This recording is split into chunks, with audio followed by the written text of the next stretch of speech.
I am Victor Gomez of Norcross, Georgia. I, I would like the United States Congress to make the courts responsible to the people. Judge Davis entertained ex parte communication right in front of us in court on October 25th, 2010, where I had filed a divorce. Judge Davis, Warren Davis, informed me that there was no way I was going to win my case. And I asked him why. He said, because I didn't have an attorney. And then I said, well, this is supposed to be America where the rule of law and not the rule of man should prevail. He got very angry and he started to curse under his breath, called me all sorts of names.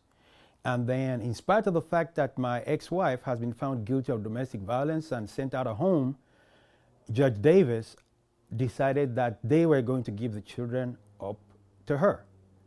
After she was found guilty of domestic violence, where the teachers came to court to testify about what the children were saying in school about her violence, where the school psychologists and other social workers had said the same thing in court. Everything is on record. He allowed her to take the children, and then he sent me over to, he sent the case over to Gwinnett County Juvenile Court to his friend Robert Rodatus. Now Robert Rodatus, well, the first day they had chosen a lady called Marcy Goldman, who works with Gwinnett County Courts. They had chosen her to be the guardian ad litem. At the first meeting I had with Miss Goldman, she told me point blank that my children were suffering from parental alienation syndrome. I asked her, have you met them? She said no. And I said, so how come, are you a psychologist or a psychiatrist? She said no, she's an attorney. And I said, so why would you say my children suffer from parental alienation syndrome? She says, well, because they say they don't like their mother. I must have taught them. And I'm like, they said this all the time while she was at home, so it doesn't make any difference. And then she just quite simply told me that I was going to lose the case, reiterating exactly what Warren Davis, the judge, had said before. And at that point, Marcy Goldman didn't know that I was recording every single statement she made. So I said, Warren Davis is not coming back on this case. She said they had a meeting, Rodatus, Warren Davis, Karen Hamilton, and Angela Reed with Marcy Goldman had a meeting. And Warren Davis had said that he doesn't ever want to have anything to do with Victor Gomez. So let the case be finished over there at the juvenile court. And I told them that juvenile court should not be deciding a divorce case. The reason why they sent it here was for the juvenile court to make investigations and decide for the superior court who gets the children. She says, well, we had a meeting and it's going to be Robert Rodatus who's going to oversee the case. December the 17th, December the 17th, 2010, Rodatus sat on the seat and said that I should undergo psychological evaluation. And I asked him, why should I do that? He says, well, because my ex-wife's attorney says I'm an unfit father. And I asked him, but the law says that they should show proof. He says, well, I'm the judge here, and I decide what is proof enough or not.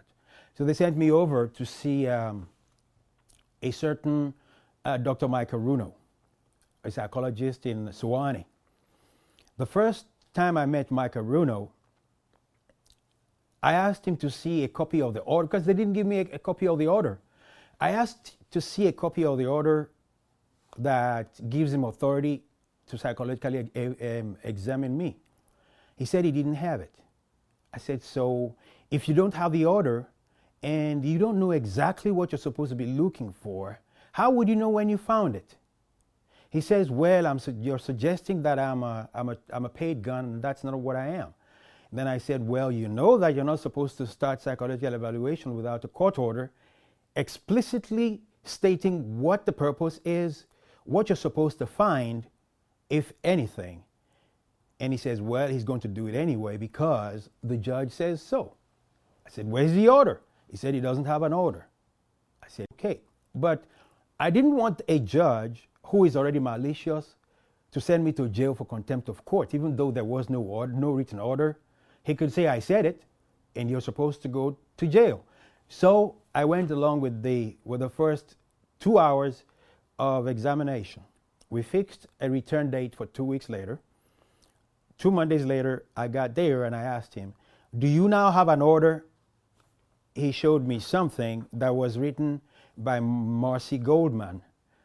And she wrote in her own handwriting, is this sufficient? I'm like, so you don't even know what you're supposed to be looking for. And you want to conduct, and the ethics of your profession says you're not supposed to start conducting an examination without an explicit court order. You don't have a court order and you're going to do this. He says, well, the judge says so. So he made me sit down 4.5 hours, answer over 940 questions.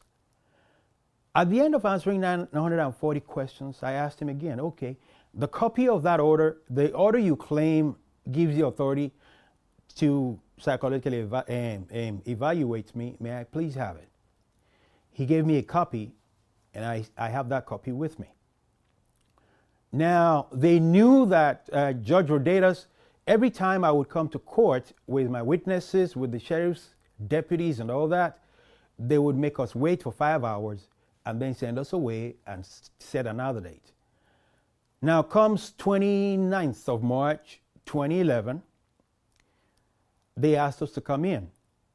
In the afternoon, we went in there, and I said, well, there's a motion to recuse Judge Davis still pending, and Judge Rodetas said he wasn't going to entertain that motion.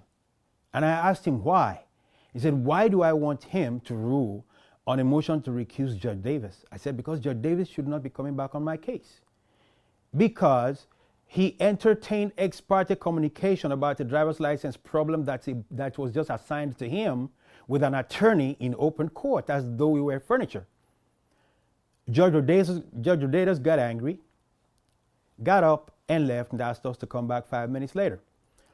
25 minutes later, I asked for, I filed a motion, a verbal and a written motion to remove Marcy Goldman as the children's guardian ad litem. He asked me why, and I said, well, Marcy Goldman is not she's not a psychologist, and she claims that my children suffer from parental alienation syndrome.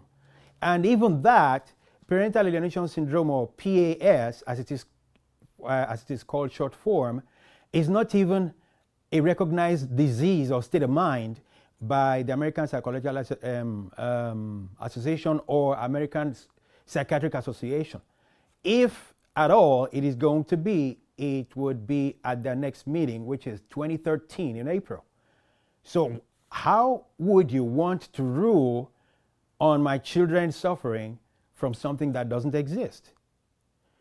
Judge Rodetas get angry, and he said that, well, I'm accusing her of lying. I said, yeah, exactly. She's lying, because if she has no expertise to say that, why is she saying it? And secondly, I told Judge Rodetas that I still need for Judge Davis never to come over my case again. And he said, well, I'm going to adjourn now. You come back 1 week from today, which is a Thursday, April the 7th. April the 5th, April the 4th, I got a call from Judge Rodetas' secretary, Amy Reed, at 4 p.m. She says Judge Rodetas wants to see me tomorrow morning at 9 o'clock. And I said, well, my witnesses wouldn't be able to come in because you said Thursday, now today's Monday, you're telling me it's going to be Tuesday morning. How do I get my witnesses in? She says, well, when you come in, tell the judge your witnesses can't come because of the shortness of time, and he will adjourn again. I got there, 9 o'clock on Tuesday morning, which was 5th of April. Judge Rodetas, secretary to Judge Rodetas, Amy Reed, gives me a call and said, I'm late. I said, well, I told you I've got things to do. I have to drop my children in school first. She said, if you don't get your butt in here, you're going to be locked up. I said, well, when I finish dropping my kids in school, I'm going to show up. So about 10:30, I walk in the courtroom. Judge Rodatus came in and said, well, he has decided that he was going to give custody of my children over to my ex-wife. And I said, but the law says that anybody who physically beats on a child's parent is committing a crime against those parents. And Marcy Goldman started to say, well, they should seize my telephone and seize my laptop because I might be secretly recording the proceedings. I asked Judge Rodatus, why are we not going to record, to have the court reporter on duty? And he said, well, let's see how you successfully appeal anything without court transcripts. I said, well, you're violating my due process rights by refusing to allow transcripts to be produced. And he says, well, not to worry, there wouldn't be any appeal, ever. So I says, well, this is a railroad job, and you're not supposed to be doing it because you're violating my due process rights. And aside from that, you're a juvenile court judge, you're not a superior court judge. You don't have subject matter jurisdiction over this. So why are you doing it? He told me to shut up. And then he awarded the children to my ex-wife and her attorney. And he says, well, he's going to come back and rule again later on the divorce decree, which he never did. He just told himself, the judge, and my wife's attorney decided to write the divorce decree without an input from me. And they claimed that I owed my wife $1,200, which $1,200 my ex-wife had claimed that she did not receive from Social Security because my children are disabled. And I gave Judge Davis, first of all, I gave him a copy of the bank statement showing that she collected the money, which she's claiming not to have collected. But they had made up their minds that they were going to use that as the excuse to incarcerate me. So come 5th of April, Judge Rodatus gave me 14 days to give her $1,200 that they had now compounded to $3,850. And I'm like, $2,850. I'm like, even if I owed $2,400, $1,200, how come it's become $2,800? He says, well, I should remember who's the judge here. He's the judge. He asks the questions. So I says, well, you have a motion to recuse you, and you shouldn't be ruling and passing judgments when you have a motion to recuse you before you. He says, well, your motion is just saying things you should say on appeal. I says, well, you should rule on it anyways. He refused to rule on a motion to recuse him, and then he decided to send me to jail. I was supposed to come back 21 days later. 22 days. He sent me to jail on the 31st of May for non-payment of money that court transcripts and subpoenaed bank statements in the court records showed that I did not owe. Showed that my wife collected that money. My ex-wife collected that money, and she claimed that she didn't collect it, and it was on record, and Judge Rodatus was just looking for reasons to lock me up. So I subpoenaed Judge Davis, who had originally awarded her $1,200. I subpoenaed him to come to court. Judge Rodatus got so angry that I dared subpoena a judge to come to court, and he sends me to jail. 21st of June, I was supposed to come to court to review whether I had the money or not. They didn't bring me to court. A friend of mine went to court to ask Amy Reed why they didn't bring me to court, and Amy Reed told my friend that I was being deported. So they had issued an order canceling my incarceration. And my friend asked them, where is the copy of that order? And Amy Reed said, okay, she'll schedule another hearing where I will be brought to court for the 12th of July. 12th of July, 2011, I was brought to court, and I had an attorney, Neville Francis, sitting beside me. And Judge Rodeda said, the only reason why I will remove this hold from Mr. Gomez is if he is going to be deported to his country or he's going to leave the United States. Mr. Gomez, you are going to sign a quitclaim deed on the home, and then you are going to leave the United States. And Mr. Neville Francis said, I don't know what immigration would do with him. I only know that we are trying to get him released from this hold because he doesn't have the money to pay. Judge Rodedas asked me if I was willing to leave the United States. And I said, well, I am not to decide that at this point. So he signed a release order on the 20th of July, 2011. I was remanded in jail until the 11th of August of 2011.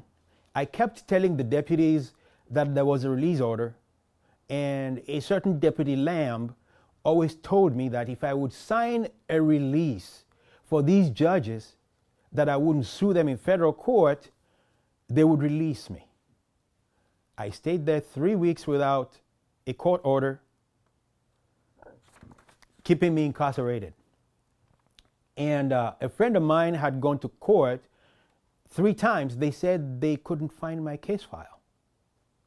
On the 5th of August, he went back, and the 4th time, Amy Reed finally gave him a copy of the release order. Now, the release order was taken by my friend to Gwinnett County Jail, and they said that they didn't have any records of any order releasing me. So he gave them a copy of that order, and they still didn't release me. As of the 5th of April, I was kept there until Monday, the 9th. They didn't release me on the 5th of August. They released me the 9th of August, sometime at about 5 p.m. In spite of the fact that I had been kept 21 days without a court order keeping me there. On my release, Judge Rodedas, Warren Davis, Marcy Goldman, and my ex-wife's attorney decided to file a child abandonment warrant against me at the magistrate's court. I wasn't served. The judge magistrate decided to issue an incarceration order against me for not showing up. And I can't drive, I can't work, I am black. I'm guilty for driving in the first place. Now, when there's an order of incarceration, makes it worse. And in view of the fact that the law says that when a judicial officer lies to incarcerate somebody, it's a crime against that person. He would go to jail for not less than 1 year and not more than 10 years. And a fine of not less than $1,000 and not more than $10,000. And he would lose his license and he will be disbarred. I know that these judges who connived together to send me to jail, first on a lie, which court records corroborate what I'm saying, and keeping me incarcerated with their friends in the Gwinnett County Sheriff's Department for 21 days without a court order, would do anything to make sure that their day of reckoning in court wouldn't come. Judge Rodedas continues to issue orders even today. And I filed an appeal. Well, I filed a mandamus against him. Judge Turner, their friend, decided to dismiss it. She turned it into a summary judgment motion and dismissed it. She dismissed it. I filed an appeal with the Supreme Court of Georgia. Supreme Court of Georgia said I should have asked Judge Turner for permission to file discretionary appeal. I'm thinking to myself, file an appeal with somebody who wouldn't even rule on my motions, you know? But then again, while that case was on appeal, a case of mandamus against Judge Davis and Rodedas issued an order for my reincarceration again. Even though there were no motions, there were no pleadings in front of him asking him for my incarceration. In spite of the fact that the case was on appeal in the Supreme Court at that time. Supersedious says he couldn't have issued an order to incarcerate me. And then he issues another order again, asking me to come to court to show cause as to why I didn't come to court while the case was on appeal.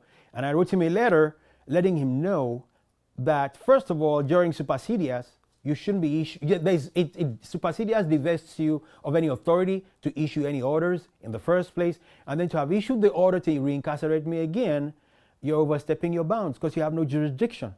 So I wrote him a letter saying that in the first place you lied to incarcerate me.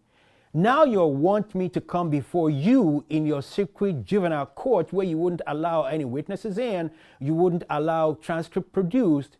You want to get me killed inside that court by claiming that I attacked you or something, and then you would have a sheriff's deputy or somebody shoot me while I'm trying to get you to pay the price for your crimes against my person. The case has gone back now to the Supreme Court of Georgia. And Roderos still has an order out for my incarceration for not paying money that I do not owe. Though he has three motions to recuse before him, he goes ahead to issue an order to incarcerate me with 3 pending motions. And Judge Davis told me I have no rights at all to appeal. And he wrote it in his order that I'm trying to appeal a case on orders that had been issued a long time ago, and I don't have any rights to a review. So I filed a petition for discretionary appeal as the Supreme Court asked me to. Judge Davis has denied it. So I filed a discretionary appeal motion with the Supreme Court of Georgia, and I filed a direct appeal, a notice of appeal with the Superior Court of Gwinnett County. So that's where we're at right now. But I still can't drive in a country of the free, where the law, in a country that is a country of laws and not a man. There are 2 incarceration orders, where my crime is exercising my First Amendment rights in court, asking Judge Davis to respect my humanity, asking Judge Roderos to recuse himself, and asking Judge Davis to recuse himself. That's my story.